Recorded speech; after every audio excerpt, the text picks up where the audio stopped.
गाणं हे जिच्यासाठी पॅशन आहे अशी एक कलाकार आता आपल्या सगळ्यांसमोर येते. जोरदार टाळ्यांनी स्वागत करूयात आजच्या आपल्या पुढच्या कलाकाराचं.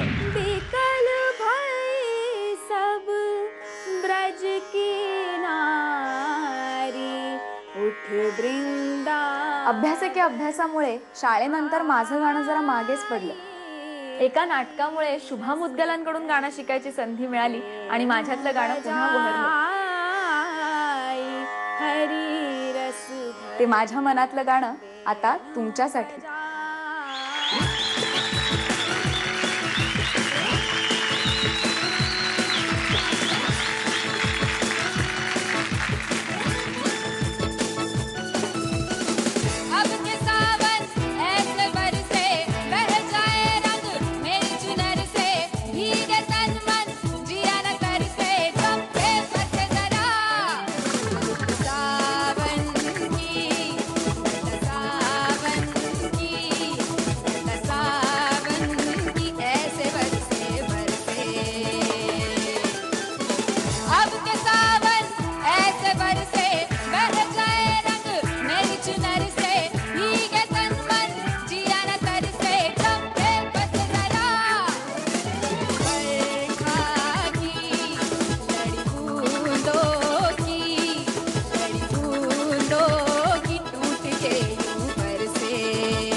क्या बात आहे केतकी, सुरांची बरसातच करून टाकलीस या गाण्याने. थँक्यू. पण मला सांग, तुझ्या पायाला काही झालंय का? तू बसून गातेस? हो, हेअरलाईन फ्रॅक्चर झालंय माझ्या अँकलला आणि खूप खूप जास्त मुरगळलाय पाय माझा.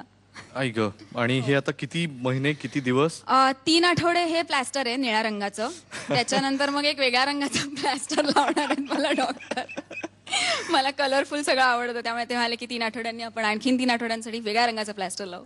चालेल, मग आपण पुढच्या प्लॅस्टर मध्ये पण तुझी अशीच छान छान गाणी ऐकूच. पण आता या गाण्यासाठी नक्की त्यांना काय वाटतंय? वंदनाताई. केतकी, मस्त गायलीस. एक तर तू दिसतेस त्या खुर्चीवर बसून महाराण्यासारखी, ड्रेस पण तुला तसाच दिलाय आणि अशी बसून आईस पाईस फार छान गायलीस तू. या गाण्यात खरं म्हणजे उठून नाचायला पाहिजे. पण हो, म्हणजे मला खरं तशी इच्छा होती करायची काहीतरी. हरकत नाही, पण तू गायलीस तरी तोच आम्हाला हे दिलंस, तू ईर्षा तीच दिलीस गाण्यातनं. आणि मोरक्यात छोट्या छोट्या ताना फार छान घेतलेस ग. थँक्यू. मी तुझे परफॉर्मन्सेस नाटकातले बघितलेच आहेत. तू मला खूप माझी आवडती कलाकार आहेस. आणि गाणं पण तू इतकं सुंदर गाते. असा खडा आवाज आहे तुझा, खडखडीत म्हणते, खणखणीत नाही, खडखडीत आवाज आहे तुझा. त्यामुळे मजा आली ऐकायला. फारच छान, मस्त. अवधूत. क्या बात आहे केतकी. मी अजय पुरकरांना जे सांगितलं तेच तुला सांगेन की मला असं वाटतं की तुझं सिलेक्शन चुकीचं आहे. की तुला मेन सिंगिंगच्या कॉम्पिटिशनमध्ये बोलवायला पाहिजे. हे अभिनय करणाऱ्यांच्या मध्ये गायक म्हणून बोलवणं तर मला नाही वाटत काय बरोबर आहे. तू परिपक्व गायिका आहेस, तुझे सूर क्लिअर आहेत आणि तू खूप छान गातेस हे तू सिद्ध केलंयस एका गाण्यात. Thank you so much. असं नाही, असं नाही, म्हण काय म्हणू? म्हण ना, तू जसं म्हणतोस तसं. असं होय. झकास. धन्यवाद. पण मला सांग केते की आज हे गाणं तू कोणासाठी डेडिकेट करतेस? गाणं लहानपणापासून आमच्या घरात होतंच या ना त्या कारणाने. म्हणजे माझे आजोबा तबलावादक होते, माझे वडील तबला वाजवतात, ते सतार वाजवतात. ते गाणी खूप ऐकतात, म्हणजे क्लासिकल त्यांना खूप आवडतं ऐकायला.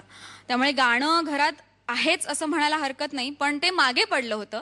आणि शुभाजी माझ्या आयुष्यात आल्यानंतर मला माझ्या त्या गाण्याला पुन्हा एकदा उभारी मिळाली. त्यांच्यामुळे मी रेग्युलरली थोडाफार का होईना पण रियाज करायला लागले, त्यांच्याकडनं थोड्या जास्त काही गोष्टी शिकायला लागले, ज्याच्यामुळे मला असं वाटतं की माझ्यातल्या गायकाच्या अंगाला एक उभारी मिळाली. त्यामुळे मला असं वाटतं की शुभाजींचं माझ्या आयुष्यात या कारणासाठी खूप मोठं स्थान आहे त्यांचं माझ्या आयुष्यात, म्हणून मी शुभाजींनाच हे गाणं डेडिकेट केलेलं आहे.